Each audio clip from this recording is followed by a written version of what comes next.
నువ్వు విశ్వసిస్తే ఆయన చేసేది ఏమిటో తెలుసా? అంధకారం నీ చుట్టూ ఉన్నా, నువ్వు చేప కడుపులో ఉన్నా, నువ్వు సుధమ గుమారలో ఉన్నా, ఆయన నిన్ను నడిపించే దేవుడు. హల్లెలూయా, హల్లెలూయా. ఎప్పుడయ్యా నీ అతిక్రమములను ఒప్పుకున్నప్పుడు, ఎప్పుడయ్యా నువ్వు పాపములకు ప్రాయశ్చిత్తము నువ్వు పొందుకున్నప్పుడు అయినట్టు ఉన్నాడు, అంధకారములో ఉన్న నేను నిన్ను నడిపించే దేవుడు. హల్లెలూయా. నీ పాపము నీ దగ్గర పెట్టుకొని, నా పాపము నా దగ్గర పెట్టుకొని నడిపించు ప్రభువా అనంటే ఆయన నడిపించే దేవుడు కాదు. హల్లెలూయా. అయినట్టు ఉన్నారు, నేను నడిపించడానికి వచ్చాను ఈ భూమి మీదకి, నేను నడిపించే దేవుడను, నేను నడుస్తూ ఉన్నాను కాబట్టి నేను మిమ్మల్ని నడిపించడానికి వచ్చాను. ఈరోజు లోకము ఏ విధంగా ఉంది అని అంటే, దేవాది దేవుడు చేయి పట్టుకు ఉంటే ఆయన అడుగులు వేయలేని పరిస్థితుల్లో మనం ఉంటూ ఉన్నాం. వాడు అనంటే పక్షవాయువు కలవాడు మాత్రమే. వాడు చెయ్యి పట్టుకో, వాడు నడవలేడు. ఎందుకు అనంటే వాడిలో జీవము సగము మాత్రమే ఉంది, వాడిలో జీవము సంపూర్తిగా లేదు. అలాంటి వాడు బైబిల్ గ్రంథంలో ఒక ఆయన ఉన్నారు. ఎవరైనా మార్కు సువార్త 2వ అధ్యాయం మొదటి నుంచి చదవండి. కపెర్నహూములోనికి వచ్చెను. ఆయన ఇంట ఉన్నాడని విని వచ్చినప్పుడు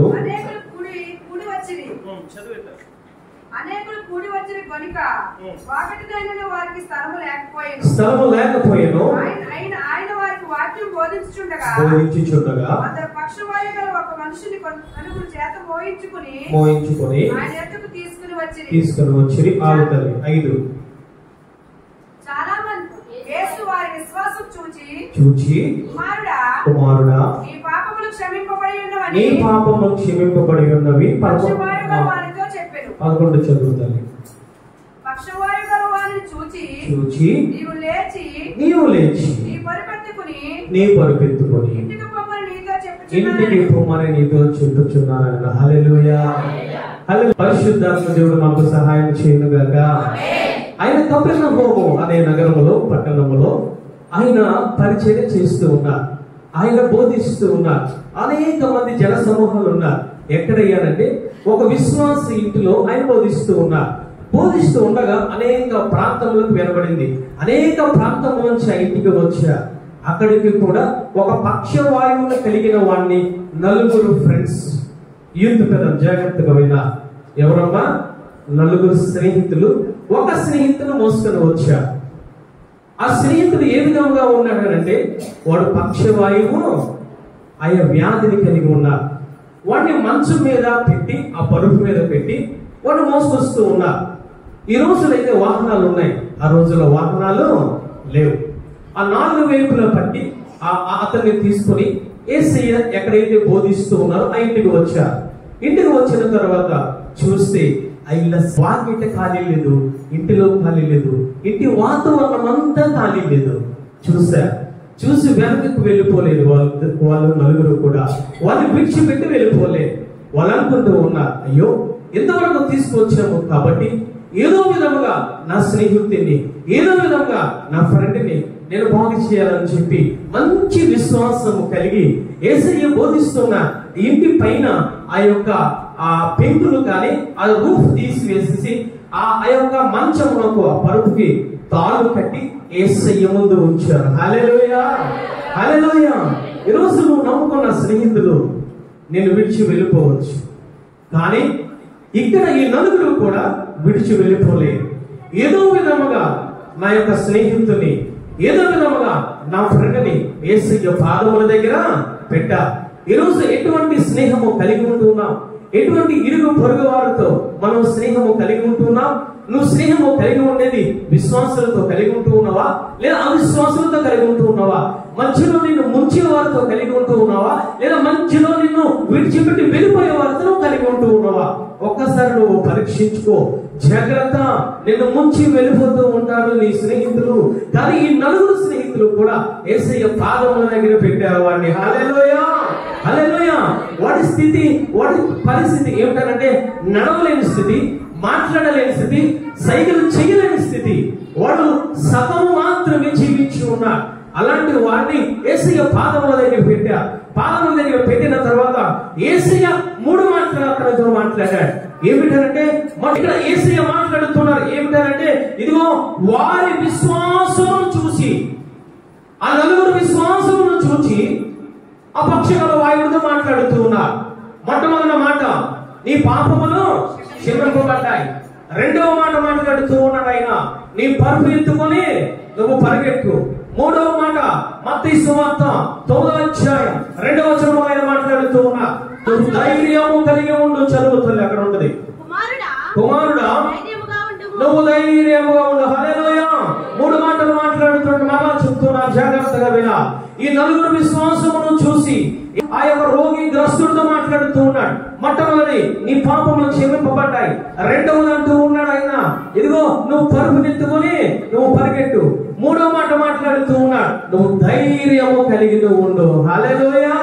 3 మాటలు మాట్లాడాడు.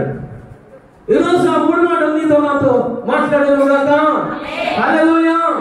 ఆ యొక్క ఆ వ్యాధిని దేవత దేవుడు తెలియజేస్తూ ఉన్నాడు. ఏమిటంటే ఆ వ్యాధి పేరు ఏమిటయ్యానంటే పక్ష వాయువు.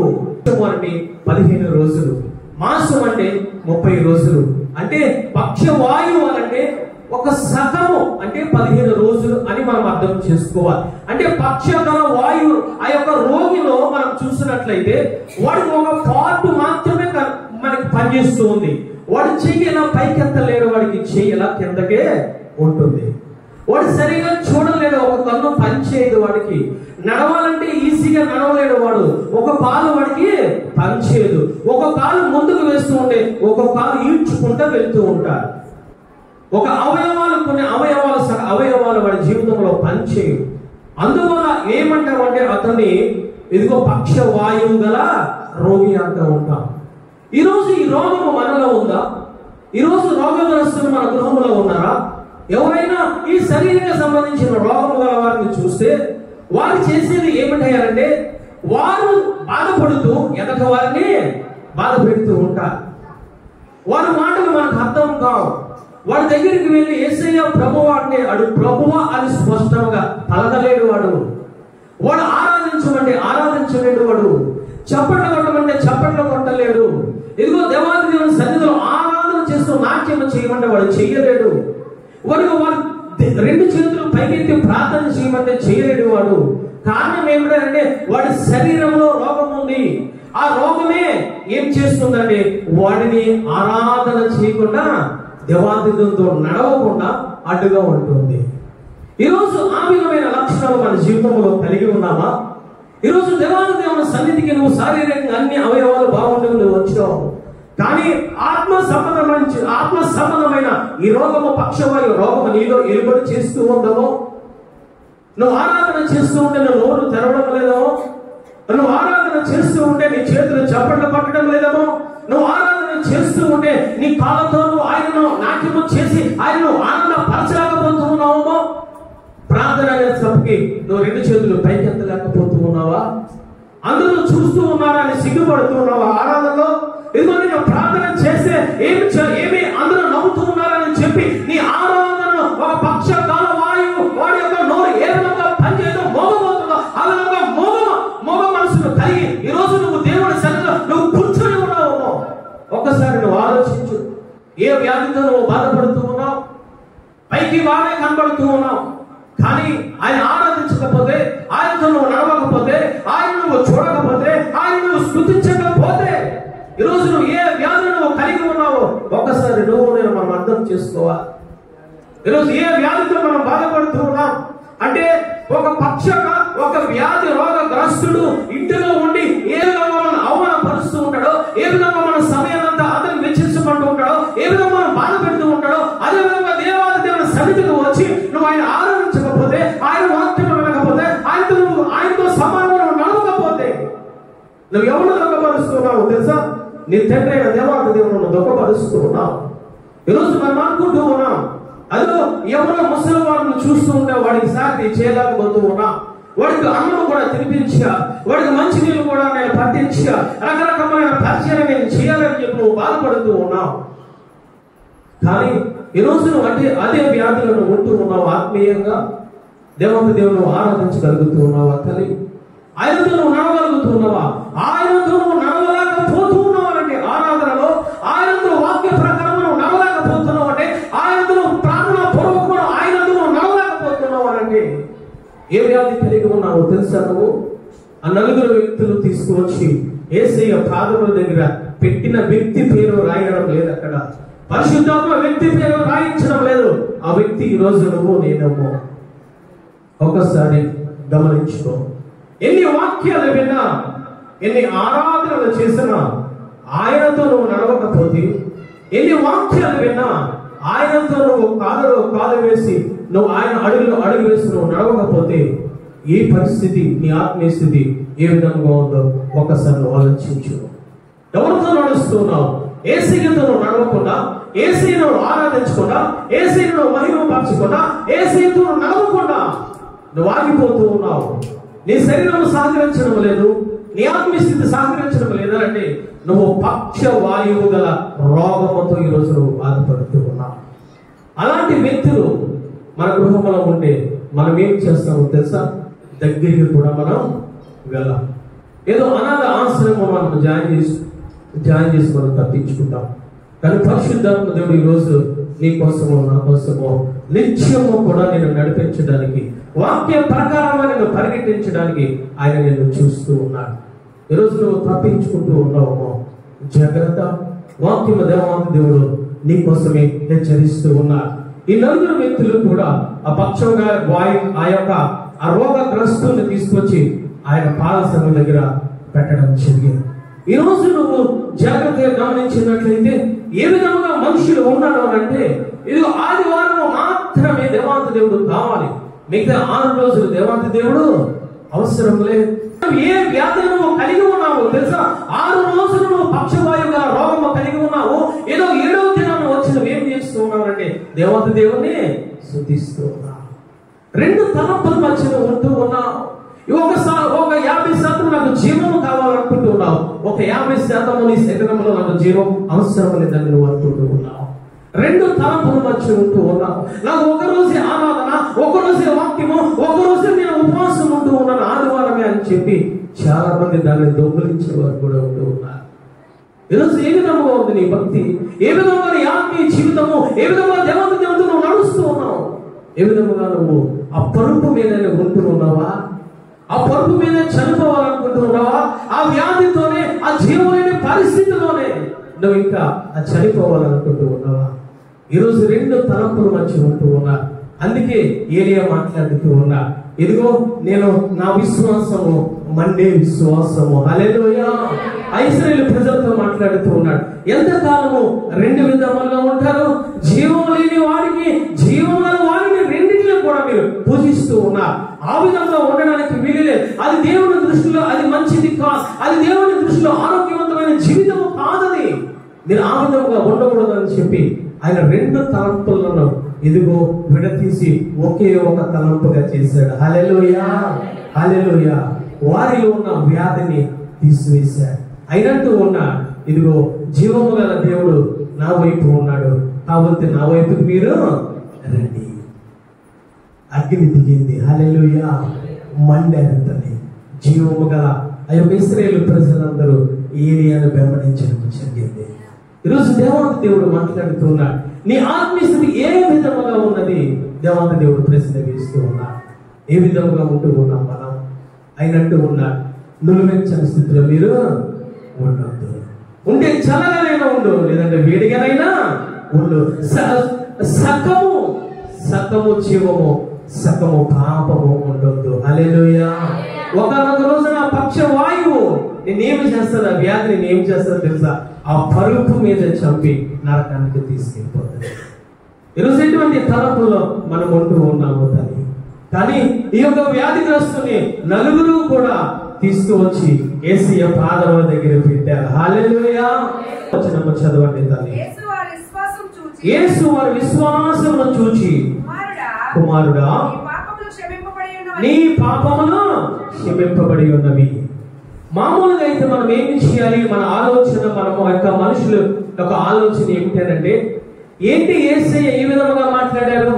ఎంతో శ్రమపడి మేము మోసుకు వచ్చామే, ఎంతో కష్టపడి ఆ పైకప్పు ఇప్పామే, ఎంతో కష్టపడి యేసయ్య పాదముల దగ్గరికి ఇదిగో తీసుకువస్తే ఏంటి యేసయ్య మొట్టమొదటిగా స్వస్థపరచమనకుండా, ఆరోగ్య ఆ యొక్క శరీరం మీద చెయ్యి పెట్టకుండా, నూనె రాయకుండా ఏంటి మొట్టమొదటిగా ఈ మాట మాట్లాడుతూ ఉన్నాడని మనం ఆలోచిస్తూ ఉంటాం.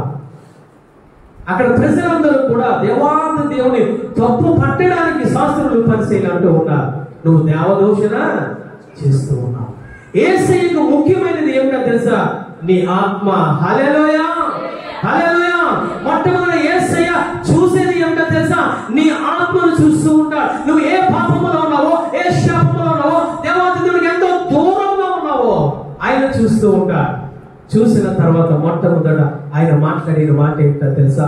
ఈ నలుగురిని చూపించి అంటూ ఉన్నాడు, మీ విశ్వాసము ద్వారా ఈ యొక్క పాపములు, ఈ యొక్క బిడ్డ యొక్క పాపములు క్షమింపబడి ఉన్నాయి. హల్లెలూయా, హల్లెలూయా. ఈరోజు నువ్వు అనుకుంటూ ఉన్నావు, తల్లి నా భర్త త్రాగుబోతూ, నా పిల్లలు నా మాట వినడం లేదు అనుకుంటూ ఉన్నావు. నువ్వు వారిని యేసయ్య దగ్గరికి తీసుకొచ్చి ప్రార్థన చేస్తే నీ కన్నీటి ప్రార్థన ద్వారా వారి యొక్క పాపములు క్షమించబడతాయి. వారి దేవాది దేవుడు లేవనెత్తుతాడు. వారిని దేవాది దేవుడు పైకి లేవనెత్తి వారి కుటుంబాన్ని ఆశీర్వదించే దేవుడు. ఈరోజు ఆ పని మనము చేయగలుగుతూ ఉన్నామా? వారితో మాట్లాడుతున్నాడు ఏమిటంటే, ఇదిగో వారి విశ్వాసం వల్ల నీ పాపములు క్షమింపబడతాయి. మొట్టమొదట ఆయనకి కావాల్సింది నీ ఆత్మ కావాలి తల్లి. ఎందుకు దేవాది దేవుడు ఈ భూమి మీదకి వచ్చాడనంటే, అపోస్తుల కార్యాల గ్రంథము 5వ అధ్యాయము 31వ వచనం గబగబా తీయండి తల్లి. ఇశ్రాయేలునకు మారు మనస్సును పాప క్షమాపణను దయచేయుటకే దేవుడు ఆయన అధిపతిగాను రక్షకునిగాను తన దక్షిణ హస్త బలము చేత హెచ్చించెను. హల్లెలూయా. ఎందుకయ్యా దేవాది దేవుడు యేసయ్యను ఈ లోకంలోనికి పంపించాడు అంటే, మొట్టమొదట నీ ఆత్మను పరిశుభ్రపరచడానికి, నీ ఆత్మను రక్షించడానికి, నీకు మారు మనసు కలుగ చేయడానికి ఆయన ఒక అధిపతిగా, దేవాది దేవుడిగా ఈ భూమి మీదకి వచ్చాడు తల్లి. ఈరోజు నువ్వు నేను అనుకుంటూ ఉన్నావు, నాకు స్వస్థపరచడానికి దేవాది దేవుడు వచ్చాడని నువ్వు అనుకుంటూ ఉన్నావు. కానీ దేవాది దేవుడు అంటూ ఉన్నాడు, ఇదిగో మీ ఆత్మను నేను పరిశుద్ధపరచడానికి మొట్టమొదట వచ్చాను. ఈరోజు మనకు శారీరక స్వస్థతే అనుకుంటూ ఉన్నావు. దేవాది దేవుని ఉద్దేశం ఏమిటో తెలుసా? నువ్వు శారీరక స్వస్థత లేకపోయినా ఆత్మీయ స్వస్థత ఉంటే నువ్వు పరలోక రాజ్యానికి వెళ్తావని ఆశయమా? హల్లెలూయా, హల్లెలూయా. ఈరోజు మనుషులు అనుకునేది ఏమిటో తెలుసా? నాకు శారీరక స్వస్థత ఉంటే చాలు, ఆత్మీయ స్వస్థత అవసరం లేదని మనుషులు ఆలోచిస్తూ ఉన్నారు. దేవాది దేవుని ఆలోచన ఏమిటంటే, నీ ఆరోగ్య స్వస్థత నువ్వు ప్రక్కన పెట్టిన నీ ఆత్మీయ స్వస్థత నువ్వు నాతో ఉండాలి. హల్లెలూయా. నువ్వు నాతో నడవాలి, నేను నడిపించే దేవుడును అని ఆయన మాట్లాడుతూ ఉన్నాడు. ఈరోజు దేవాది దేవుడు ఇచ్చినట్లు మొట్టమొదటి ఆత్మీయ స్వస్థతకి నువ్వు ప్రాధాన్యత ఇవ్వగలుగుతున్నావా? అందుకే ఆయన అంటూ ఉన్నాడు, ఇదిగో వారి విశ్వాసం వల్ల నీ పాపములు క్షమింపబడ్డాయి. దావీదు గారు అంటూ ఉన్నారు, అతిక్రమములను ఒప్పుకొనివాడు విడిచిపెట్టువాడు ధన్యుడు. హల్లెలూయా. మొట్టమొదటి ధన్యత కలిగి ఉన్నాడు అనండి, ఈ పక్షగల వాయువు గల రోగగ్రస్తులు కలిగి ఉన్నాడు. మొట్టమొదటి స్వస్థత అనేది మొట్టమొదటి ఆత్మీయ స్థితిగా అర్థం చేసుకోవాలి. ఈ రోజున మనం మొట్టమొదటి ఆత్మీయ స్థితికి. రెండవదిగా ఆయన మాట్లాడుతూ ఉన్నాడు ఏమిటయ్యానంటే, మార్కు సువార్త 2వ అధ్యాయం 11వ వచనంలో ఆయన మాట్లాడుతున్నాడు, నీ పరుపును తీసుకొని నువ్వు పరిగెత్తు. రెండవది ఏమిటంటే శారీరక సంబంధించిన స్వస్థత. జాగ్రత్తగా గమనించాడు. మొట్టమొదటి స్వస్థత ఆత్మకు సంబంధమైన స్వస్థత. రెండవ స్వస్థత ఏమిటంటే శారీరక సంబంధించిన స్వస్థత. ఆయన అంటూ ఉన్నాడు, ఇదిగో నువ్వు పాప క్షమాపణ పొందావు కాబట్టి, ఇదిగో నువ్వు మారు మనసు పొందావు కాబట్టి, నీ పాపములు క్షమించబడ్డాయి కాబట్టి ఇప్పుడు నువ్వు నువ్వు పరిగెట్టు. హల్లెలూయా. రెండవదిగా ఏమంటారంటే, రెండవదిగా శారీరక స్వస్థత. ఈరోజు నువ్వు నేను కోరుకునేది ఏమిటంటే శారీరక స్వస్థత మనం కోరుకుంటూ ఉన్నాం. దేవాది దేవుడు అనేక సందర్భాలలో ఇక్కడ కూర్చున్న వాళ్ళందరికీ కూడా శారీరక స్వస్థతను ఇచ్చాడు. అలాగే రోగమునైనా సరే, ఏ చనిపోయిన స్థితిలో ఉన్నా సరే వెనక్కి తీసుకురాగలిగాడు దేవాది దేవుడు. శారీరక స్వస్థతను ఇచ్చాడు దేవాది దేవుడు. ఈరోజు మనం ఏమనుకుంటూ ఉన్నామంటే, ఆ శారీరక స్వస్థతను ఆధారం చేసుకొని నీవు, నీ కుటుంబము, నీ యొక్క గ్రామము, నీ సంఘమంతా కూడా యేసయ్య వైపు నడిపించాలని యేసయ్య ఉద్దేశము. హల్లెలూయా. కానీ ఈ రోజు మనం ఏమి చేస్తూ ఉన్నామనంటే, స్వస్థత పొందుకొని దేవాలయానికి రావడం లేదు, స్వస్థత పొందుకొని నీ భర్తను దేవాలయానికి నడిపించడం లేదు, స్వస్థత పొందుకొని నీ యొక్క గ్రామస్తులను దేవాలయానికి నడిపించడం లేదు. స్వస్థతలు ఎందుకయ్యానండి? దేవాది దేవుని వైపు త్రిప్పుకోవడానికి మాత్రమే. స్వస్థతలు ఎందుకనంటే, స్వస్థతలే ముఖ్యము కాదు, స్వస్థతలే ప్రాధాన్యత కాదు. స్వస్థతలు ఎందుకు అయ్యా అనంటే, నువ్వు దేవాది దేవుని వైపు తిరగడానికి మాత్రమే స్వస్థతలు. ఈరోజు నువ్వు స్వస్థతలు పొందుకోవడం మంచిదే, కానీ ఒకనొక రోజున ఆ స్వస్థత నేను విడిచి వెళ్ళిపోతూ ఉంది. లాజరు చనిపోయిన వాడు బ్రతికాడు, కానీ మరలా ఒకసారి చనిపోయాడు. యాయిరు కుమార్తె బ్రతికింది, కానీ మరలా ఒక దినాన్ని చనిపోయింది. ఎందుకయ్యానంటే స్వస్థత, ఈ శారీరక సంబంధించిన స్వస్థత నువ్వు దేవాది దేవుని వైపు తిరగడానికి, తిరిగిన తర్వాత నువ్వు ఇంకా బలము పొందుకోవడానికి, బలము పొందుకున్న తర్వాత ఆయనతో నడవడానికి. హల్లెలూయా. దేవాది దేవుడు అంటూ ఉన్నా, ఇదిగో మనుషులతో మాట్లాడుతూ ఉన్నా, నీ పరుపును ఎత్తుకొని నువ్వు పరిగెత్తు. మనం ఏమి చేస్తూ ఉన్నామో తెలుసా? స్వస్థతలే ఆధారము, నాకు స్వస్థతలే కావాలి, నాకు ఆత్మీయ స్వస్థత నాకు అవసరం లేదని చెప్పి ఈరోజు మనము దేవాది దేవుడి సన్నిధానికి వస్తూ ఉన్నాం. అలాంటి ఒక పట్టణము బైబిల్ గ్రంథంలో ఉంది.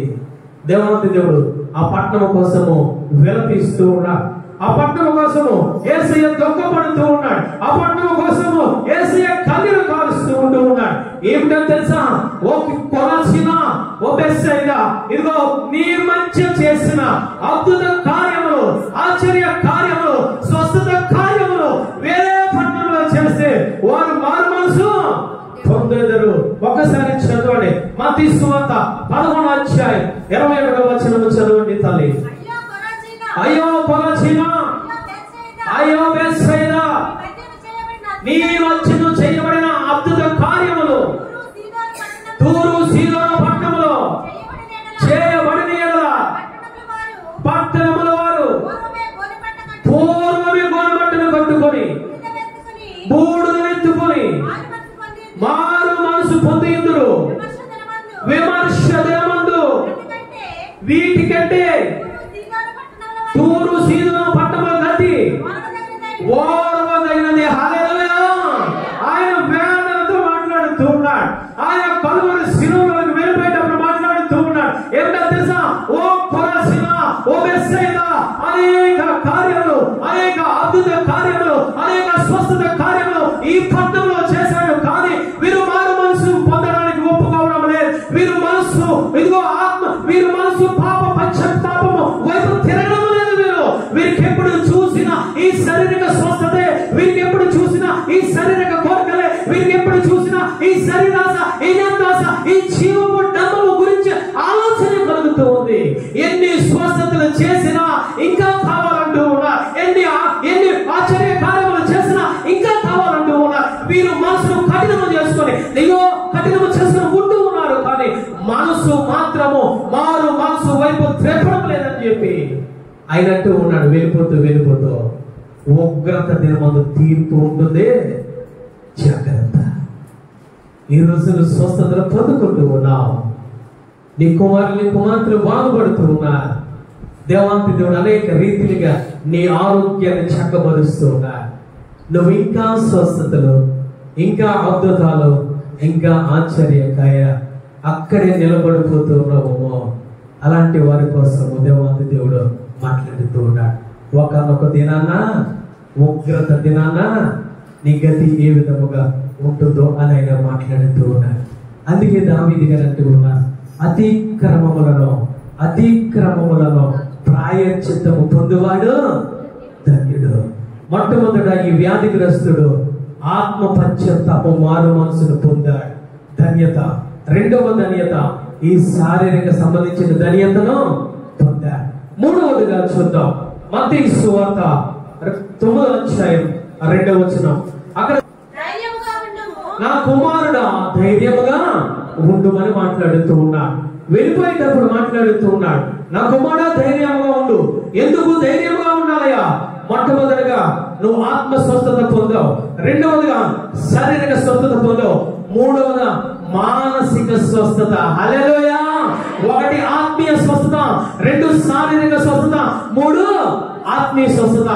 ఆత్మీయ స్వస్థత లేకపోతే వాడు ఏమంటారు తెలుసా? పిచ్చివాడు అంటారు. వాడు ఏమంటారు తెలుసా? వెర్రివాడు అంటారు. అంటే దేవాది దేవుడు మూడవదిగా బలపరిచేది ఏమిటయ్యా? మూడవ స్వస్థత ఇచ్చేది మనిషికి ఏమిటయ్యా అంటే మానసిక స్వస్థత. హల్లెలూయా! మానసిక స్వస్థత. ఎందుకయ్యా? అతనితో మాట్లాడుతున్నాడు, వెళ్ళిపోయేటప్పుడు నువ్వు ధైర్యము కలిగి ఉండు. ఎందుకు తెలుసా? నేను మరలా వస్తాను. హల్లెలూయా!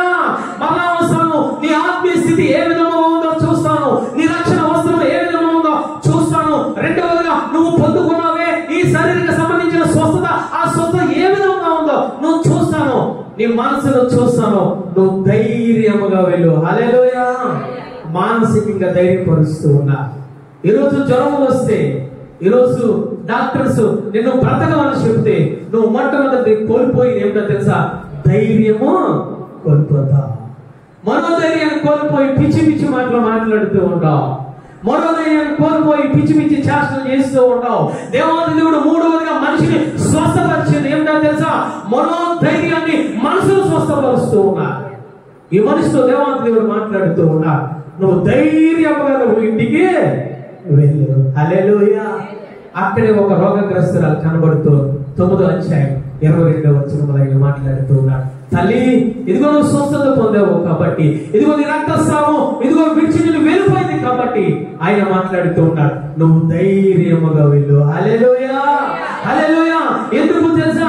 నువ్వు అనేక చోట్లకి తిరిగావు, నీ డబ్బులని వ్యయపరుచుకున్నావు, నీ డబ్బులని ఖర్చు పెట్టుకున్నావు, నీ ఆశ అంతా పోగొట్టుకున్నావు, చివరికి నా దగ్గరికి వచ్చావు కాబట్టి నువ్వు ధైర్యము కలిగి వెళ్ళు. హల్లెలూయా! ఈరోజు దేవాది దేవుడు నీతో నాతో మాట్లాడుతూ ఉన్నాడు. నువ్వు పొందుకున్న రక్షణ వస్త్రము జాగ్రత్త, నువ్వు పొందుకున్న శారీరక స్వస్థత జాగ్రత్త.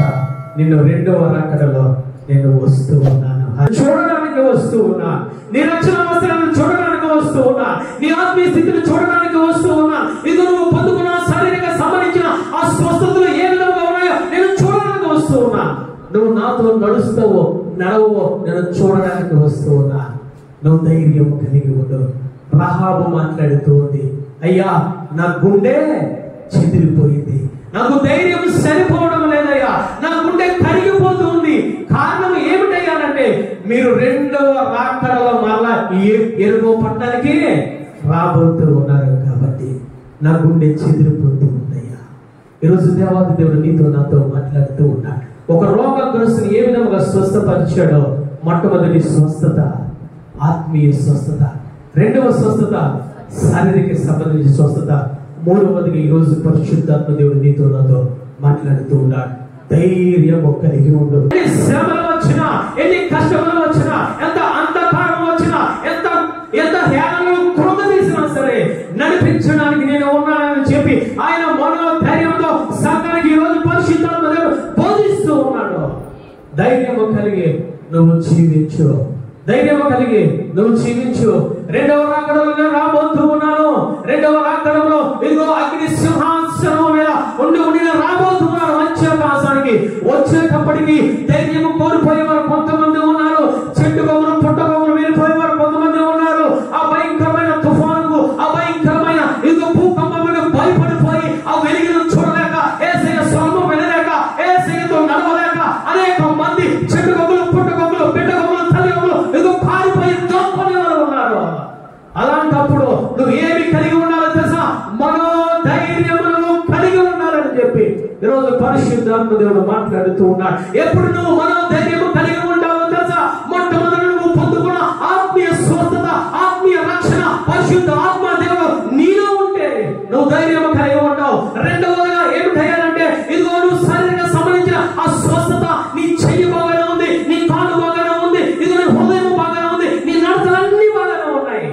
నువ్వు ఇప్పుడు అప్పుడు నువ్వు ధైర్యము కలిగి ఉంటే నువ్వు మూడవది కలిగి ఉండేది ఉంటాడు, మనోధైర్యము కలిగి ఉంటావు. హల్లెలూయా అంటూ ఉన్నాడు. నువ్వు మనోధైర్యము కలిగి ఉండి నువ్వు ఇంటికి నువ్వు వెళ్ళిపో. ఓ ప్రియ సంఘము, ప్రియ సహోదరుడా, ఏ విధముగా ఉంది నీ ఆత్మీయ స్థితి? ఈరోజు పక్షగల వాయువుని ఆ యొక్క నలుగురు స్నేహితులు తీసుకొచ్చినట్లు ఈరోజు పరిశుద్ధాత్మ దేవుడు, తండ్రి కుమార పరిశుద్ధాత్మ దేవుడు నీకు రక్షణనిచ్చి నీ వ్యాధినంతటి నేను దూరపరిచి ఇదిగో నీకు ఆత్మీయ స్వస్థతనిచ్చి నీకు శారీరక స్వస్థతనిచ్చి దేవుడు మనోధైర్యము కలిగి ఉండి ఈరోజు నిలబెట్టాడు. ఏ విధంగా నువ్వు నడుస్తూ ఉన్నావు?